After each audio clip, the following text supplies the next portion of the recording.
Hey guys welcome all of you to career with us. So जैसा आप सब लोगों को पता है कि मॉक टेस्ट अभी एक के बाद एक आपको चैनल में देखने को मिल रहे होंगे और भी जो इंपॉर्टेंट वीडियोस बन सकती हैं वो मैं लाने की जल्द से जल्द कोशिश कर रहा हूँ।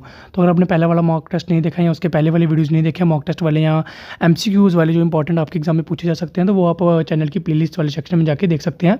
आपको चैनल में मैथ की प्लेलिस्ट और हिस्ट्री की playlist, geography, J&K culture, J&K JKP constable exam 2022 और एक करंट अफेयर की प्लेलिस्ट मिलेगी और एक मॉक टेस्ट की प्लेलिस्ट देखने को मिलेगी। जितनी भी प्लेलिस्टें हैं ये सारी की सारी आपकी एग्जाम के लिए वेरी वेरी इंपॉर्टेंट है। तो आपको जितनी भी प्लेलिस्टों में वीडियोस मिल रही हैं वो सारी की सारी आप देख लीजिए। जो मैं पहले वीडियो में बोला था कि करंट अफेयर वाली वीडियो में शायद मैंने बोला था कि कैबिनेट मिनिस्टर्स वाली जो लिस्ट की वीडियो है वो भी मैंने ऐड कर दी है, वो भी आप देख लेना एक बार। काफ़ी ज़्यादा इंपॉर्टेंट है क्योंकि कैबिनेट मिनिस्टर्स पूछे जाते हैं, तो वो भी आप एक बार देख लेना। तो इस वीडियो को लाइक और शेयर कर दो फटाफट अपने दोस्तों के साथ। और काफ़ी अच्छा सेशन रहने वाला है। और आपकी पिछली वीडियो में कंप्लेंट थी कि आपने कम क्वेश्चन बहुत कम लाए हैं, लेकिन आपने एक चीज़ नहीं देखी थी। बेशक कम क्वेश्चन कम थे लेकिन उसमें एक क्वेश्चन के साथ मैंने आपको कितनी नॉलेज दी थी और एक क्वेश्चन आपका मैंने 10 के बराबर बना दिया। तो आज भी हम ऐसे ही सेशन रखेंगे, काफ़ी मज़ा आने वाला है सेशन में। तो फटाफट शेयर कर दो वीडियो को और चलिए बिना टाइम वेस्ट किए भी आगे बढ़ते हैं। तो फर्स्ट क्वेश्चन आपको अपनी स्क्रीन पे दिख रहा होगा, करंट अफेयर का क्वेश्चन है ये।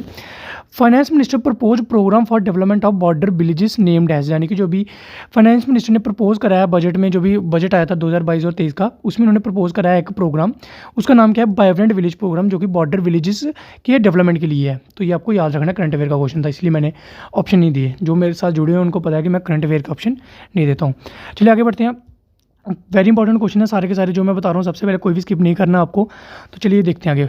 Who was the viceroy of British India when INC formed? Very very important. तो आईएनसी फॉर्म्ड यानी कि इंडियन नेशनल कांग्रेस जब फॉर्म हुई थी तो उस टाइम पे वाइसरॉय कौन थे इंडिया के, ये आपको बताना है। तो आपको एक और क्वेश्चन बताना है यहाँ पर कि बनी कब थी और इनको बनाया किसने, तो ये मैं बताता हूँ। फॉर्मेशन की करी थी इनकी एओ ह्यूम जी ने, यानी कि एलन ऑक्टेवियन ह्यूम ने इंडियन नेशनल कांग्रेस की फॉर्मेशन करी थी। लॉर्ड कॉर्नवालिस की बात करें तो लॉर्ड कॉर्नवालिस ने कौन सा सिस्टम दिया था? इन्होंने दिया था महलवाड़ी सिस्टम। मैंने परमानेंट सेटलमेंट सिस्टम दिया था, इन्होंने दिया था permanent settlement system Lord Cornwallis ने। विलियम बेंटिक कौन है? विलियम बेंटिक ने दिया था। विलियम बेंटिक हमारे गवर्नर जनरल रहे हैं। इंडिया के फर्स्ट गवर्नर जनरल कौन है? William Bentinck. अगर आपसे बंगाल का पूछ लीजिए कि बंगाल के फर्स्ट जो गवर्नर जनरल कौन थे, तो वो थे बंगाल के थे वैरन हेस्टिंग्स। ये भी आपको जो मैं बता रहा हूँ लिखते जाओ, कहीं पर नोटबुक ले लो या कुछ भी नोट्स वगैरह यहाँ पर आप बना रहे हो तो वहाँ पर लिखते चलो। बंगाल के फर्स्ट गवर्नर जनरल कौन थे? Bearing Hastings. और उसके बाद वैरन हेस्टिंग्स बंगाल के गवर्नर जनरल के कंट्रोल के बाद जब इनको बंगाल पे कंट्रोल हो गया तो उन्होंने गवर्नर जनरल ऑफ बंगाल से गवर्नर जनरल ऑफ इंडिया की पोस्ट बना दी, यानी कि बंगाल को खत्म करके गवर्नर जनरल ऑफ इंडिया बना दिया। तो governor general of India first कौन थे? वो थे विलियम बेंटिक। और अगर आपसे बंगाल के पूछ लीजिए तो बंगाल के थे वैरन हेस्टिंग्स। ये थी सारी एक्स्ट्रा इन्फॉर्मेशन इस क्वेश्चन से रिलेटेड, तो ये आपको याद रखनी है। तो इसका आंसर है लॉर्ड डफरिन। ऐसे याद रखना आपको, जो डफरी था कि जिसकी प्रेजेंस में ये इंडियन नेशनल कांग्रेस फॉर्म हो गई। तो ये आपको याद रखना है डफर से क्या याद रखना है? इंडियन नेशनल कांग्रेस फॉर्म कर दी, उनको पता भी नहीं चला डफर थे ये लॉर्ड डफरिन। सिर्फ याद करने के लिए बोल रहा हूँ मैं। चलिए आगे बढ़ते हैं। उसके बाद who is known as the nightingale of Kashmir? Very very important question. Nightingale of Kashmir किसको बोला जाता है? तो ये बोला जाता है हब्बा खातून को। अगर हब्बा खातून की बात करें तो हब्बा खातून की लव स्टोरी किसके साथ है? लव स्टोरी है इनकी यूसुफ शाह चक के साथ। किसके साथ? यूसुफ शाह चक जो कि चक डायनेस्टी से बिलोंग करते हैं। इनकी लव स्टोरी हब्बा खातून के साथ रही है। हब्बा खातून कौन थी? ये एक पोइटेस थी। और उसके बाद लाल दीद की बात करें तो लाल दीद थे हमारे first sand poet of Kashmir. First sand poet कौन थे? लाल दीद। ये भी आपको याद रखना है। उसके बाद एक और क्वेश्चन पूछा जाता है रसूल मीर। रसूल मीर को क्या बोला जाता है? रसूल मीर को बोला जाता है गज़ल ऑफ कश्मीर। ये भी आपको याद रखना है, किसको बोला जाता है? रसूल मीर को। तो ये आपको जो मैं बता रहा हूँ वो आप लिखते जाइए, वेरी वेरी इंपॉर्टेंट है। चलिए आगे बढ़ते हैं। अगला क्वेश्चन है which is the largest Mughal garden of Kashmir? Largest Mughal garden of Kashmir कौन सा है? तो ये आपको बताना है। तो कौन सा लार्जेस्ट मुगल गार्डन? शालीमार बाग है, निशात बाग है, चश्मे शाही है या नन ऑफ दीस? शालीमार बाग की बात करें और ये बनवाया था जहांगीर ने। निशात बाग भी जहांगीर ने बनाया था। चश्मे शाही किसने बनाया था? चश्मे शाही शाहजहां ने बनवाया था। अगर सबसे बड़े गार्डन की बात करें तो जो पूछा है वो है शालीमार बाग। सेकंड नंबर पर निशात गार्डन। तो ये आपको याद रखना है, ये फर्स्ट है और ये सेकंड नंबर पर है। ठीक है, ये आपको याद रखना है, वेरी वेरी इंपॉर्टेंट है। आगे बढ़ते हैं।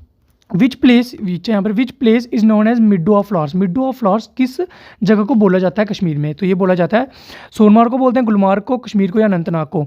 हम सोनमार्ग की बात करें तो इसको गोल्डन मिडो बोला जाता है। गोल्डन मिडो गोल्डन क्यों बोला जाता है? क्योंकि जब सूरज की किरणें यहाँ पर पड़ती हैं तो यहाँ पर जो बर्फ़ होती है वो चमकती हुई दिखाई देती है, तो इसलिए इसको गोल्डन मिडो बोला जाता है। गुलमार्ग की बात करें तो गुलमार्ग को मिडो ऑफ फ्लावर्स बोला जाता है, जो क्वेश्चन में पूछा है। कश्मीर की बात करें तो पैराडाइज ऑफ अर्थ बोला जाता है, ये सभी को पता है। अनंतनाग में हमें जो फेमस हॉली केव है हिंदूज़ की, अमरनाथ केव, वो हमें यहाँ पर अनंतनाग में देखने को मिलती है। तो ये आपको सारा का सारा याद रखना है। कहाँ पर देखने को मिलती है? अनंतनाग में देखने को मिलती है अमरनाथ केव। कई बार पूछा जाता है एग्जाम में। ठीक है, तो आगे बढ़ते हैं। हु इज़ नोन एज शेर ए पंजाब? शेर ए पंजाब किसको बोला जाता है या लायन ऑफ पंजाब किसको बोला जाता है? तो ये आपको बताना है किसको बोला जाता है, शेख अब्दुल्ला को, महाराजा रणजीत सिंह को, हरि सिंह को, या गुलाब सिंह जी को? तो इसका आंसर है महाराजा रणजीत सिंह। महाराजा रणजीत सिंह को बोला जाता है शेर ए पंजाब।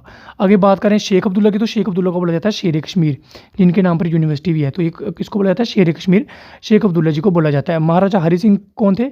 लास्ट रूलर थे हमारे जे.एंड.के के, लास्ट रूलर और लास्ट डोगरा रूलर भी ये थे। कौन थे? महाराजा हरि सिंह। फर्स्ट डोगरा रूलर कौन थे जे.एंड.के के? तो ये थे गुलाब सिंह। ये आपको याद रखना है, वेरी वेरी इंपॉर्टेंट। उसके बाद आगे देखे तो which instrument is use to measure atmospheric pressure? तो ये भी आपको बता रखा है पिछली वीडियोज़ में, साइंस वाली वीडियोज़ में। तो इसका आंसर क्या था? इसका आंसर है जो कि बैरोमीटर। बैरोमीटर किसके काम आता है? एटमॉस्फेरिक प्रेशर को नापने के काम में आता है। कैलोरीमीटर की बात करें तो ये हीट में काम आता है, हीट को मेजर करने में। इलेक्ट्रोमीटर की बात करें तो ये पोटेंशियल डिफरेंस यानी कि वोल्टेज को, स्मॉल वोल्टेज को, याद रखना, स्मॉल वोल्टेज को मेजर करने में काम आता है। क्योंकि जो वोल्ट मीटर होता है ना, वो भी वोल्टेज को मेजर करता है, तो इसमें कन्फ्यूजन होना। जो स्मॉल वोल्टेज होती है ना, बहुत कम वोल्टेज, उसमें काम आता है इलेक्ट्रोमीटर। ऐसे तो हम वोल्टेज किससे मेजर करते हैं? वोल्ट मीटर से। ये आपको याद रखना। करंट किससे मेजर करते हैं? एमीटर से। ठीक है, ये आपको सारा का सारा याद रखना, जो मैं बता रहा हूँ। आगे बढ़ते हैं। उसके बाद है Bahu fort lies on the bank of which river? किस रिवर के किनारे बहुफाट लाई करता है? बनाया किसने था बहुफाट? राजा बहुलोचन ने बनाया था। सभी को पता है, बहु से याद रह जाएगा आपको, बहुलोचन ने बनाया था राजा ये बहुफाट। और बहुफाट में हमें क्या देखने को मिलता है? काली माता का टेम्पल मिलता है हमें, मैंने बता रखा है आपको ये कल्चर वाली वीडियो में। तो काली माता का टेम्पल मिलता है, जिसको लोकल लैंग्वेज में बावे वाली माता बोला जाता है जम्मू में। जम्मू के सभी लोग जानते होंगे। और यहाँ पर हमें एक बोटॉनिकल गार्डन भी देखने को मिलता है। कौन सा गार्डन? बोटॉनिकल गार्डन, जिसको बागे बहु बोला जाता है। बागे बहु नाम सुना होगा सभी ने, बागे बहु बोला जाता है। वो भी बहुफाट में ही है। तो वो कौन सा गार्डन है? बोटॉनिकल गार्डन। पूछा कि यहाँ पर कौन सी रिवर के किनारे है? तवी रिवर के किनारे है, चिनाब के, झेलम के, या रावी के? तो ये हमारा तवी रिवर के किनारे हमें देखने को मिलता है। चिनाब रिवर के किनारे कौन सा है? चिनाब फाट, सॉरी, अखनूर फाट हमें यहाँ पर देखने को मिलता है चिनाब रिवर के किनारे। झेलम रिवर कहाँ से निकलती है? निकलती है वेरीनाग स्प्रिंग से। ये भी आपको याद रखना है। ठीक है, आगे बढ़ते हैं। Kheer Bhavani temple major Hindu temple है, जो कि वो कहाँ पर है? तो ये कहाँ पर देखने को मिलता है? अनंतनाग में। मैंने आपको बता दिया शिव की जो हॉली केव है, जो अमरनाथ केव है, जो जहाँ पर शिव जी की पूजा होती है, तो वो कहाँ पर देखने को मिलती है? अनंतनाग में। उसके बाद श्रीनगर की बात करें तो श्रीनगर में मैंने आपको बता दिया शालीमार देखने को मिलता है, शालीमार बाग, निशात बाग देखने को मिलता है, चश्मे शाही देखने को मिलता है। तो ये सारे जितने भी गार्डन है, मेजर गार्डन, वो हमें श्रीनगर में देखने को मिलते हैं। तो ये खीर भवानी टेम्पल कहाँ पर देखने को मिलता है? गंदरबल में देखने को मिलता है। ये भी मैंने आपको अच्छे से बता रखा। अगर आपने वीडियोज़ नहीं देखी हैं पहले कल्चर वाले, तो वो आप देख सकते हैं चैनल की प्लेलिस्ट वाले में जाकर। उसके बाद आगे ईद उल अदा फेमस फॉर? ईद उल अदा जो है वो किसके लिए फेमस है? सभी जानते होंगे। ये नहीं जानते हैं तो मैं बता देता हूँ। ये है एनिमल सेक्रीफाइस के लिए ईद उल अदा को हम सेलिब्रेट करते हैं। तो इसमें क्या होता है? इसको बकरीद भी बोला जाता है, बकरीद। ये भी ईद उल अदा को बोला जाता है। आपको बताना है ब्रेकिंग द फास्ट वो कौन सी ईद में होता है? मेरे को, चलिए मैं बताता हूँ। ब्रेकिंग द फास्ट शायद ईद उल फितर में बोला जाता है। मेरे को भी पूरा कंफर्म नहीं है। आपको अगर पता होगा तो मेरे को कमेंट में बता देना। अगर मैं गलत हूँ तो तब भी बता देना। ईद उल फितर को मेरे ख्याल से ब्रेकिंग द फास्ट बोला जाता है। अभी मेरे को याद नहीं आ रहा है।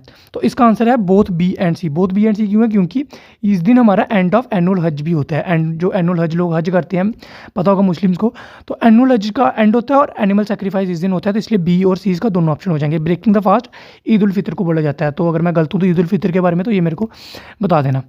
आगे बढ़ते हैं। Which is the most famous wedding song of Kashmir? Most famous wedding song of Kashmir कौन सा है? तो ये आपको बताना है। चक्री है, वांगवून है, हाफिज़ नगमा है, या बाण बैथर है? बाण बैथर की बात करें तो ये एक थिएट्रिकल सॉन्ग प्लस एक आर्ट है, जहाँ पर जो बांड लोग हैं वो परफॉर्म करते हैं थिएटर में। उसके बाद आता है हाफिज़ नगमा। हाफिज़ नगमा भी एक कश्मीरी फोक म्यूज़िक है, जिसमें हाफिज़ जो है वो धीरे धीरे डांस करती है। ये भी रोमांटिक से रिलेटेड है। चक्री का मैंने आपको बता रखा है कि दो लड़कियाँ आपस में ऐसे हाथ को क्रॉस करके घूमती हैं तेज तेज गो सर्कुलर डायरेक्शन में। तो ये जो डांस है, ये फेमस वेडिंग सॉन्ग है, वो है वांगवून। ये कहाँ का? कश्मीर का फेमस वेडिंग सॉन्ग है वांगवून। इसके बिना जो वेडिंग है वो कंप्लीट नहीं होती है। तो चलिए आगे बढ़ते हैं। अगर आपको ये वीडियो अच्छी लग रही है तो लाइक कर देना यार। काफ़ी मेहनत लगती है वीडियो बनाने में, तो एक लाइक करके बता दिया करो कि आपको वीडियो कैसी लगी है कमेंट में। और किस टॉपिक के ऊपर आपको और वीडियो चाहिए या कौन सा टॉपिक में आपको डिफिकल्टी आ रही है तो वो भी बता दिया करो। आगे पूछा Shivalik mountains are also known as? Shivalik mountains को क्या बोला जाता है? तो ये बोला जाता है इनको लेसर हिमालयाज। लेसर हिमालय बोला जाता है कि इनको शिवालिक माउंटेन्स को, तो ये आपको याद रखना है। सॉरी, लेसर हिमालयस नहीं बोला जाता, गलती हो गई यहाँ पर, आउटर हिमालयस बोला जाता है शिवालिक माउंटेन्स को, तो ये आपको याद रखना है। अगर आपसे पूछ लिया कि त्रिकुटा का माउंटेन्स कहाँ पर पड़ते हैं, जिसके ऊपर वैष्णो माता टेम्पल है हमारा, तो ये त्रिकुटा जो माउंटेन्स है वो पड़ते हैं हमारे मिडिल हिमालयस में। मिडिल हिमालयस में कौन से पड़ते हैं? त्रिकुटा माउंटेन्स, ये भी आपको याद रखना है। और त्रिकुटा माउंटेन्स में हमें क्या देखने को मिलता है? माता वैष्णो देवी का फेमस टेम्पल हमें देखने को मिलता है, माता वैष्णो देवी का टेम्पल। आगे बढ़ते हैं। मोस्ट फेमस होली अमरनाथ केव, मैंने आपको 2-3 बार बता दिया है, तो इसके बारे में बताने की जरूरत नहीं होगी, अनंतनाग में पड़ती है, ठीक है। आगे बढ़ते हैं। World largest river island on Brahmaputra river is, world का जो सबसे लार्जेस्ट रिवर आइलैंड है जो कि ब्रह्मपुत्रा पर है, ये भी आपको याद रखना है। कि बार डायरेक्ट पूछ लिया जाएगा कि बताओ कि लार्जेस्ट रिवर आइलैंड कौन सा है, कौन सी रिवर पर है, तो वो है ब्रह्मपुत्रा रिवर पर। और ब्रह्मपुत्रा रिवर कहाँ पर है? ये जो आइलैंड है वो कहाँ पर है? असम में है। असम में ये आइलैंड देखने को मिलता है और इसका नाम क्या है? इसका नाम है मजोली आइलैंड। कौन सा आइलैंड? मजोली आइलैंड, जो कि दुनिया का सबसे बड़ा रिवर आइलैंड है मजोली आइलैंड। लक्षद्वीप की बात हो तो लक्षद्वीप हमारे, ये इंडिया, तो ये हमारे ये वेस्ट में देखने को मिलता है। उसके बाद दमन एंड दीव और दादरा नगर हवेली एक यूनियन टेरिटरी होती थी, तो इनको 2020 में इकट्ठा कर दिया था। पहले ये अलग अलग होती थी और इनको अभी इकट्ठा कर दिया, तो ये आपको याद रखना है इसके रिलेटेड। चलिए आगे बढ़ते हैं। Which soil is known as Kachari soil, Kachari soil किस सॉइल को बोला जाता है? ब्लैक सॉइल को बोला जाता है, एल्यूबल सॉइल को बोला जाता है, माउंटेनियस सॉइल को, या रेड सॉइल को? तो ये बोला जाता है एल्यूबल सॉइल को। किसको? एल्यूबल सॉइल को कचरी सॉइल बोला जाता है। एल्यूबल सॉइल की बात करें तो ये 2 पार्ट में डिवाइडेड है, खद्दर और बंगर, ठीक है। खद्दर जो है वो हम न्यू सॉइल को बोलते हैं, और बंगर हम ओल्ड सॉइल को बोलते हैं। जो न्यू सॉइल होती है वो ज़्यादा फर्टाइल होती है, और ओल्ड सॉइल होती है जो वो लेस फर्टाइल होती है। खद्दर और बंगर एल्यूबल सॉइल के 2 टाइप पे हैं। ब्लैक सॉइल की बात करें तो ब्लैक नेचर इसका क्या होता है? ब्लैक कलर की होता है। ये होता है सिलिकेट प्लस टेट्रस नाइट्रेट, कुछ इस तरह से होगा, मेरे को याद नहीं आ रहा अभी। तो सिलिकेट आप याद रख लेना। इसके साथ एक और चीज़ है, मेरे को भी वो केमिकल का नाम याद नहीं आ रहा है, तो वो मैं आपको कमेंट में पिन करके बता दूंगा। उसके बाद माउंटेनियस सॉइल की बात करें तो माउंटेनियस सॉइल सबसे लेस फर्टाइल सॉइल होती है, लेस फर्टाइल सबसे कम फर्टाइल होती है। रेड सॉइल की बात करें तो रेड कलर इसका क्यों होता है? रेड कलर होता है फेरस ऑक्साइड की वजह से, फेरस ऑक्साइड या आयरन ऑक्साइड की वजह से इसका कलर हमें रेड देखने को मिलता है, रेड सॉइल का। ब्लैक सॉइल का मेरे को थोड़ा सा कंफर्म नहीं है, तो या मेरे को कमेंट में बता देना, ठीक है, अगर आपने पढ़ा है तो। Who founded the old city of Srinagar? 15 city को, जो श्रीनगर की ओल्ड सिटी है, उसको किसने फाउंड करा था?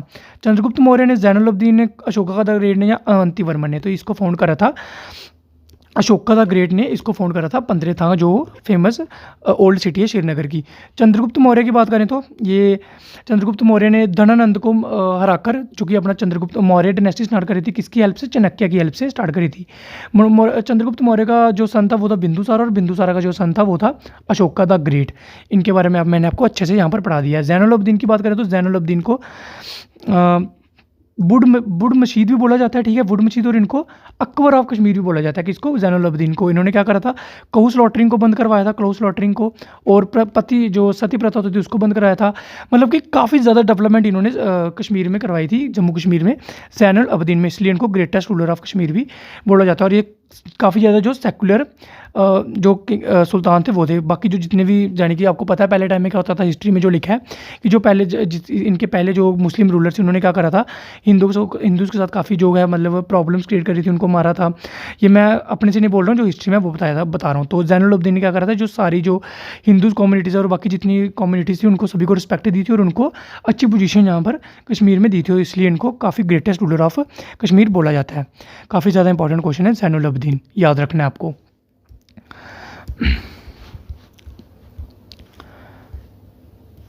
उसके बाद आगे बात करें तो one of the greatest ruler of Kashmir Lalit Aditya Muktapida belongs to which dynasty? Very very important question है, ललित आदित्य मुक्तापीड।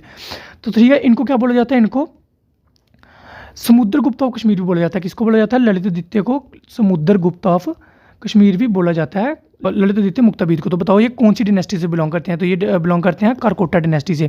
कारकोटा डिनेस्टी फॉर्म किसने करी थी? ये दुर्लभ वर्धनम ने ये फाउंड करी थी कारकोटा डिनेस्टी, ठीक है। गुप्ता डिनेस्टी के बारे में मैंने आपको बताया, लोहारा डिनेस्टी, और उसके बाद उत्पाला डिनेस्टी, ये आपको सारी की सारी याद रखनी है।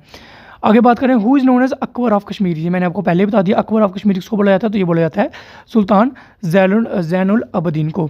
सुल्तान सिकंदर की बात करें तो इनको बुट शिकन बोला जाता है, बुट मशीद किनको बोला जाता है? जैनुल अबदीन को बुट शिकन बोला जाता है।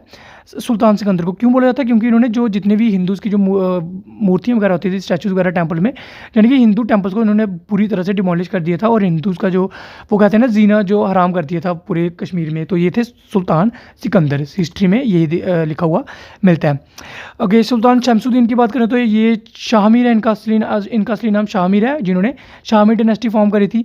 उसके बाद शाहबुद्दीन जो है वो इनके सक्सेसर रहे हैं शाहमीर डायनेस्टी के, तो ये आपको याद रखना है। ठीक है, आगे बढ़ते हैं।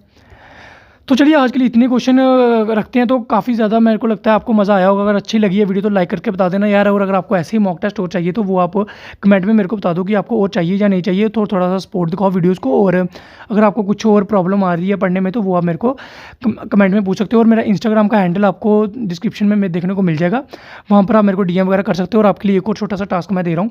टास्क ये है कि आपको मेरे 100 फॉलोअर्स करवाने हैं करियर विद 10 को, जो इंस्टाग्राम पेज है। इंस्टाग्राम पेज को आपको ऊपर दिख रहा होगा, तो वहाँ पर आपको 100 फॉलोअर्स करवाने हैं। ये आपका आज के लिए टास्क है। देखता हूँ आप करवाते हो या नहीं करवाते।